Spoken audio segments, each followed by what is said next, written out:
Good morning, everyone. Welcome to Ace Point. This is Shivani Saxena. Hope you are very well. So today current affairs का time हो चुका है all over. सो देखिए आज date क्या है. आज है 25. ठीक है, आज 25 है. हम लोग यहाँ बात करेंगे टुडे करंट अफेयर्स के बारे में.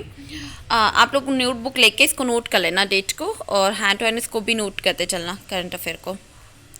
हाँ, सो देखिए फर्स्ट न्यूज़ क्या है. फर्स्ट न्यूज़ है यहाँ पे कि रोहित शर्मा बने भारत के नए पूर्णकालिक टेस्ट कप्तान.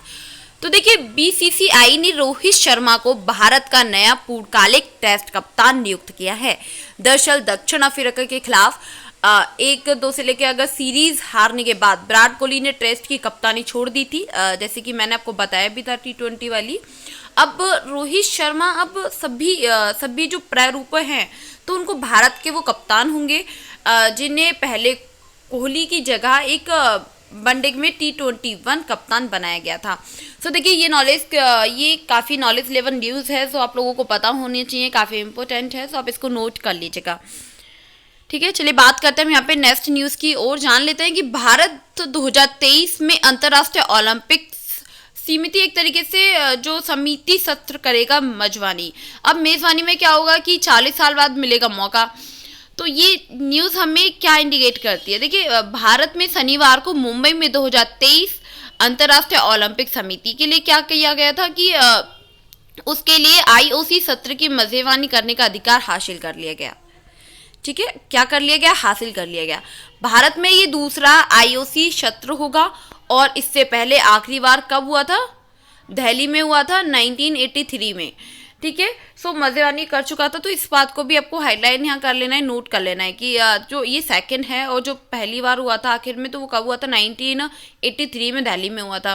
अब आईओसी सदस्य जो नीता अंबानी ने कहा कि यह भारतीय खेल के लिए एक नए युग की शुरुआत करेगा. सो देखिए ये भी काफ़ी इंपॉर्टेंट है कि जो नीता अंबानी जी हैं उन्होंने ये बोला है कि ये भारतीय खेल के लिए एक नए युग की शुरुआत करेगा. तो काफ़ी इंपॉर्टेंट है, तो आप इसको भी नोट कर लीजिएगा. चलिए बात करते हैं हम यहाँ पे नेक्स्ट न्यूज़ की ओर. हाँ देखिए जो हमारी नेक्स्ट न्यूज़ है थर्ड, यहाँ पे हमें बताया गया है कि नए व्यापार समझौते के तहत यूएई में एक आईटीआई की स्थापित करेगा, और अगर देखा जाए तो भारत विदेश में होगा पहला. तो देखिए यहाँ पे बात की गई है कि संयुक्त अरब अमीरात जो है उसके साथ शुक्रवार को 18 फरवरी को नए व्यापार समझौते के तहत भारत वहाँ एक भारतीय प्रौद्योगिकी संस्थान आईआईटी की स्थापना करेगा. यह पहली बार होगा जब विदेश में कोई आईआईटी स्थापित किया जाएगा.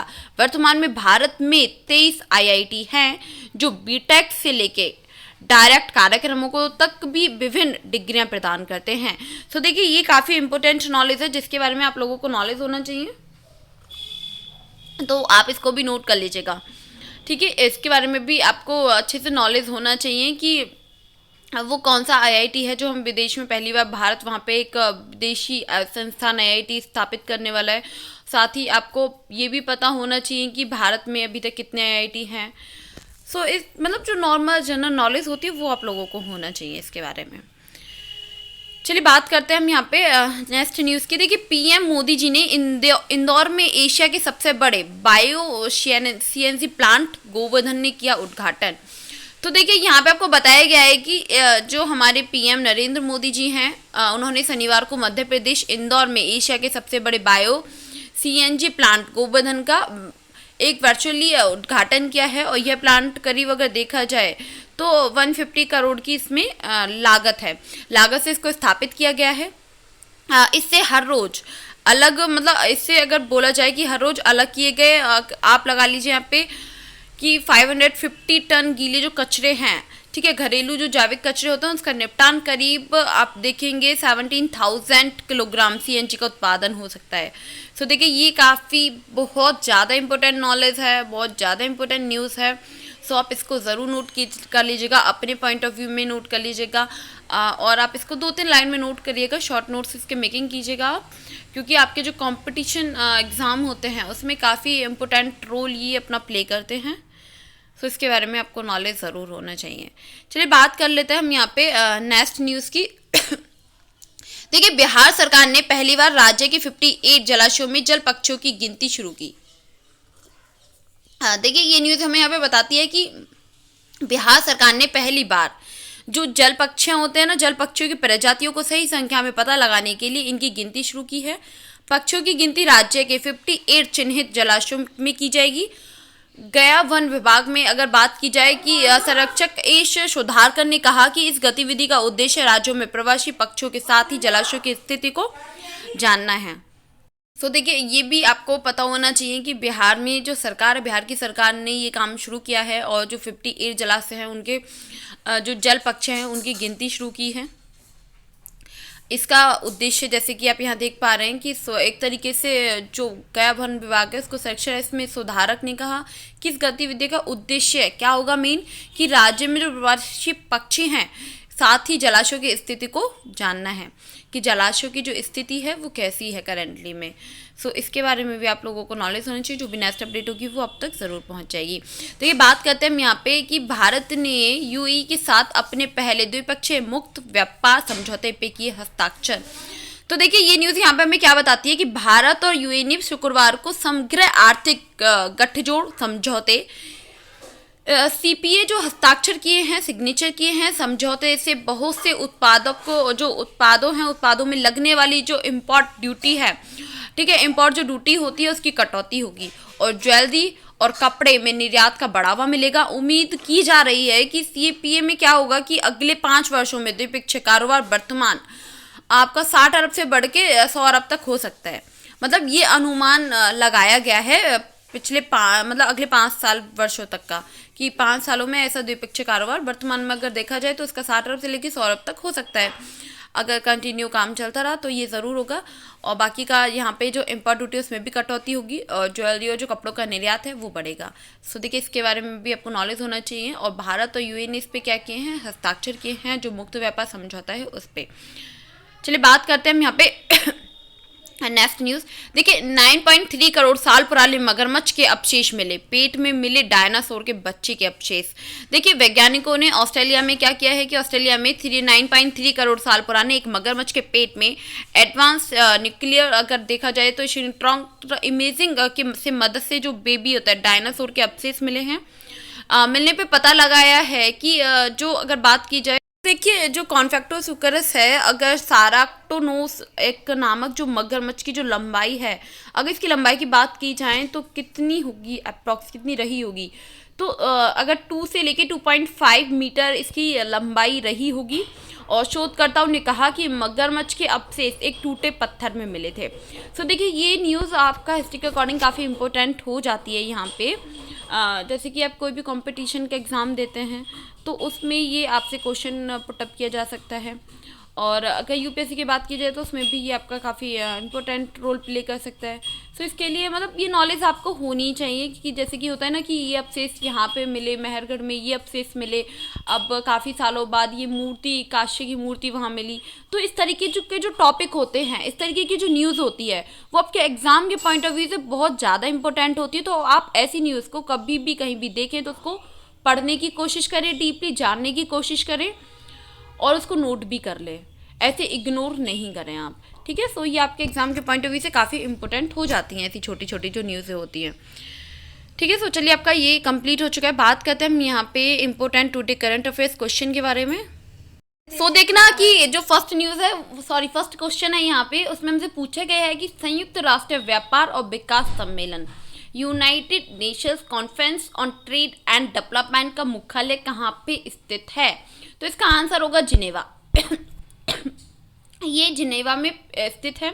देखिए अगर हम इसको डिटेल्स में जाने तो हमें पता चलेगा कि संयुक्त राष्ट्र व्यापार और विकास सम्मेलन United national conference on trade and development एक अंतर सरकारी संगठन है जिसे 1964 में जिनेवा स्विट्जरलैंड में स्थापित किया गया था, जिसका उद्देश्य था विकासशील देशों के बीच व्यापार को बढ़ावा देना है। हाल ही में इस संगठन में ने कहा है कि वैश्विक व्यापार के प्रतिशत के रूप में भारत का व्यापार घाटा 2022 में घट के 0.6% हो गया है, जबकि पूर्व महामारी के स्तर में 0.7% था। सो देखिए ये काफ़ी इंपॉर्टेंट है आपके लिए, तो आप इसको भी नोट कर लीजिएगा। जैसे मैंने आपको यहाँ डिटेल्स में समझाया, आप इसको ऐसे ही नोट कर लीजिएगा, काफ़ी इंपॉर्टेंट है। इतनी नॉलेज आपको नॉर्मली होना चाहिए। और अगर कोई भी आपकी डाउट रहता है तो आप उसे कमेंट सेक्शन में पूछ सकते हैं, कोई भी दिक्कत नहीं है। चलिए बात करते लेते हैं हम यहाँ पे जो हमारा नेक्स्ट क्वेश्चन है सेकंड, उसमें हमसे पूछा गया है कि हाल ही में किस अफ्रीकी देश ने पोलियो का प्रकोप, ठीक है, पोलियो आउट जो ब्रेक है घोषित किया है? तो इसका आंसर होगा मलावी। देखिए यहाँ पे क्या बोला गया है कि जो छोटे बच्चे होते हैं, ठीक है, छोटे बच्चे में एक मामले की पहचान के बाद अफ्रीकी राष्ट्र मालवी ने हाल ही में पोलियो का प्रकोप घोषित किया है। विश्व स्वास्थ्य संगठन के अनुसार यह प्रकोप अफ्रीकी महाद्वीप में 5 से अधिक वर्षों में एक तरीके से पहला है। यह स्ट्रेन अगर बात की जाए कि टाइप 1 और जो वाइल्ड पोलियो वायरस होता है इस प्रकार का ये है। सो देखिए जैसे कि पोलियो आप सभी लोग जानते हैं कि पोलियो क्या होता है, पोलियो के टीके भी लगाए जाते हैं, ठीक है, 0 वर्ष से लेके 5 वर्ष तक के बच्चों को। सो इसके बारे में भी आपको नॉलेज होना चाहिए।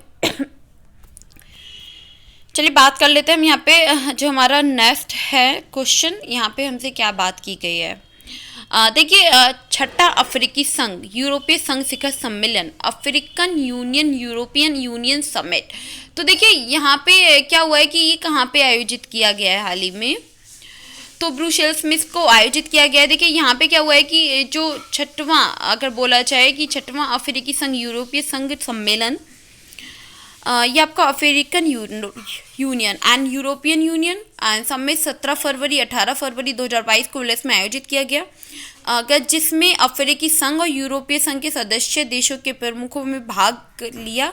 और इस बैठक में सत्ता अध्यक्षता यूरोपीय परिषद के अध्यक्ष, सेनेगल के राष्ट्रपति, एयू के अध्यक्ष ने की। इससे अगर बात की जाए यहाँ पे कि ये शिखर सम्मेलन के दौरान नेताओं ने नए सिरे से साझेदारी के लिए एक संयुक्त दृष्टिकोण पे सहमति व्यक्त की। तो देखिए ये काफ़ी अच्छी न्यूज़ है, काफ़ी इंपॉर्टेंट भी है, तो आप इसको नोट कर लीजिएगा। कोई भी डाउट रहता है तो आप उसको कमेंट बॉक्स में पूछ लीजिएगा। हाँ, सो आपको काफ़ी अच्छे से समझ आ गया होगा। चलिए बात कर लेते हैं हम यहाँ पे। देखिए ये आपके कॉम्पिटिटिव एग्जाम के पॉइंट ऑफ व्यू से और आपकी नॉलेज के लिए काफ़ी इंपॉर्टेंट होते हैं। आपको पता है कि फ्री में जहाँ पे भी हमें नॉलेज मिले, नॉलेज हमें कहीं से भी मिले, किसी भी टाइम मिले, उसको गेन कर लेना चाहिए। आप ये सोच के इसको स्किप ना करें कि मेरे पास आज टाइम नहीं है, क्योंकि वीडियो में इतना लॉन्ग नहीं बनाती हूँ, इसीलिए मैं आपसे कुछ बोलती भी नहीं हूँ वीडियो में, सिर्फ मैं अपने क्वेश्चंस और न्यूज़ पे फोकस करती हूँ। तो इसीलिए आप प्लीज़ वीडियो को बिना स्किप के कंटिन्यू इसको वॉच कीजिए, और कोई भी प्रॉब्लम आती है तो आप मुझसे शेयर कीजिए, लेकिन हाँ वीडियो को आप स्किप नहीं करेंगे बिल्कुल भी। आपको पता है इससे बहुत ज़्यादा प्रॉब्लम हो सकती है। आप कहीं भी जाते हैं, आपका एग्जाम में यही क्वेश्चन आ जाता है, इससे रिलेटेड क्वेश्चन आ जाता है। अगर आपको न्यूज़ के बारे में नॉलेज नहीं है तो मुझे नहीं लगता कि आप उस क्वेश्चन का आंसर दे पाएंगे अच्छे से।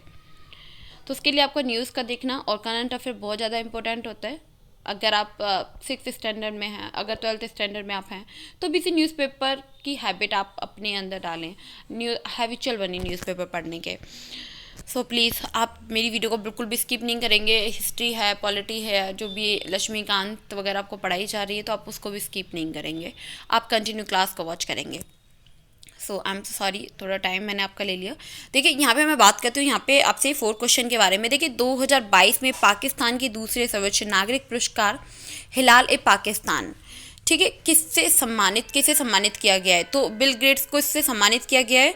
देखिए अगर यहाँ पे बात की जाए माइक्रोसॉफ्ट कॉर्पोरेशन के संस्थापक बिल गेट्स के हिलाल में ए पाकिस्तान में सम्मानित किया गया, जो पाकिस्तान का दूसरा सर्वोच्च नागरिक पुरस्कार है, ठीक है। सो देखिए आपको यहाँ ये नॉलेज होना चाहिए कि क्या है, जो पाकिस्तान का दूसरा सर्वोच्च नागरिक पुरस्कार है, उन्हें ये पुरस्कार बिल एंड मेलिंडा अगर गेट्स फाउंडेशन की अगर बात की जाए यहाँ पे, तो सह अध्यक्ष के रूप में मिल रहा है। और ये पुरस्कार उन्हें अगर बात की जाए यहाँ पे पोलियो उन्मूलन के और पाकिस्तान की करीबी जो गरीबी होती है, गरीबों को कम करने के लिए फाउंडेशन के निरंतर प्रयासों को स्थापित किया गया है।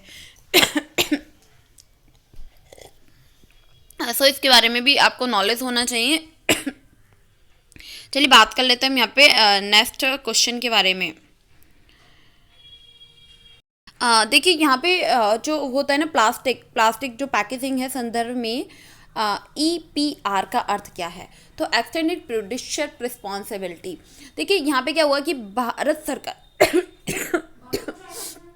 सॉरी हाँ, तो भारत सरकार के पर्यावरण, वन और जलवायु परिवर्तन मंत्रालय ने हाल ही में प्लास्टिक कचरा प्रबंधन संशोधन नियम 2022 के तहत क्या किया है, प्लास्टिक पैकेजिंग के लिए विस्तृत उत्पाद और उत्तरदायित्व एक्सटेंडेड प्रोड्यूसर रिस्पॉन्सिबिलिटी है IPR, उसके दिशा निर्देश अधिसूचित किए हैं और इसका उद्देश्य सिंगल यूज़ प्लास्टिक को ख़त्म करना है। सो देखिए, इसके बारे में मैं आपसे पहले भी बात कर चुकी हूँ कि जो प्लास्टिक वगैरह उसका यूज़ कम से कम किया जाए। प्लास्टिक को अगर ख़त्म किया जाएगा तो हमारे लिए बहुत ज़्यादा अच्छा ही रहेगा, आप सभी लोग जानते हैं। सो प्लास्टिक है, पॉलीथीन वगैरह हैं, तो इस चीज़ का जितना यूज़ आप जल्द से जल्द ख़त्म करेंगे, लोगों में जागरूकता फैलाइए। देखिए, आप खुद जो तो इस जितने भी व्यूअर्स इस वीडियो को वॉच कर रहे हैं, तो उन सभी से मेरी यही रिक्वेस्ट है कि आप लोग प्लास्टिक का यूज़ कम कीजिए और साथ ही आप वो होते हैं जो पॉलीथीन्स होती हैं उसका यूज़ भी कम कीजिए, वो भी हमारे लिए ठीक नहीं है। तो ये काफ़ी बेटर रहेगा। आप फैमिली को समझाइए कि नहीं मम्मा इसका यूज़ मत कीजिए, इससे ये हमें हार्म हो सकता है, जो हमारी आने वाली जनरेशन है उसे बहुत ज़्यादा प्रॉब्लम को फेस करना पड़ सकता है। सो आप इस तरीके से उसका यूज़ करना धीरे धीरे बंद कीजिए। एक साथ तो कुछ भी चीज़ नहीं होती, लेकिन हाँ धीरे धीरे आप उसको कम कर सकते हैं। सो मे बी आप लोगों ने करंट अफेयर्स की वीडियो को कंटिन्यू वॉच किया है। कोई भी डाउट है तो आप उसका कमेंट सेशन में मुझसे पूछ सकते हैं, कोई दिक्कत नहीं है। और कोई भी पढ़ाई से रिलेटेड आपकी लाइफ में प्रॉब्लम है सो वो भी आप मुझसे कमेंट बॉक्स में पूछ सकते हैं कि कैसे आप खुद को मे बी कि कुछ लोग बच्चे डिमोटिवेट होते हैं और पढ़ाई को गिव अप कर देते हैं, लगता है कि बहुत बड़ा एग्ज़ाम है, बहुत लॉन्ग जर्नी है, कैसे होगा, कैसे मैं कर पाऊँगा या कर पाऊँगी। सो प्लीज़ आप अपने माइंड में से कोई भी थिंग नहीं लेके आएँ, और अगर आप ऐसा कुछ सोच रहे हैं तो मुझे कमेंट बॉक्स में ज़रूर बताइएगा, लेकिन टेंशन बिल्कुल नहीं लेने का है। Okay, thank you so much for watching this video. Bye bye, take care.